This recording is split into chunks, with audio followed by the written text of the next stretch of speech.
All right, so can you tell me, please, why you are here speaking to growers today? Sure. I think one of the issues that the Citrus Showcase is focusing on is the threat that citrus greening poses for the citrus industry. I was asked to come and talk about my industry's experience with the technology, with the products. And what kind of promise does this technology hold for the citrus industry as they're facing this major problem with long bean disease? As you well know, certainly if you attend the sessions here, I think the citrus industry is looking at any and all tool to help combat HLB. One of those tools that seems to show promise is genetic engineering. Researchers have identified a spinach gene that when it is put into a citrus tree provides that tree with resistance to HLB.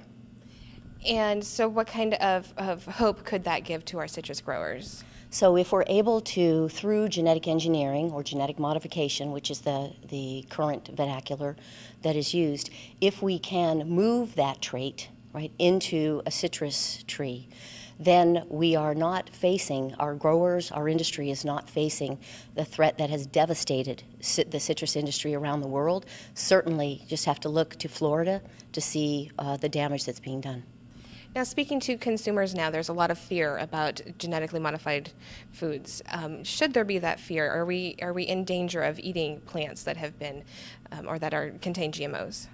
Well, the short answer, Sabrina, is no. Right? We've been genetically modifying, we humans have been genetically modifying food and animals since we began farming about 10,000 years ago. There is nothing that we eat today that is found in nature. We've made major changes to crops, animals that were found in nature long ago, but they're now a staple of our diet. You might recognize some wild strawberries, maybe some nuts or mushrooms, but other than that, everything else we have changed. So genetic engineering is just the newest breeding technique we have in modifying plants and animals. We've had about 20 years now of experience with genetic engineering. Billions of animals, lab animals, livestock, pets, millions and millions of people have consumed food derived from genetic modification, genetically modified foods, without a single incident or concern raised with regard to food safety or health. All right, any last thoughts that you'd like to put out there today?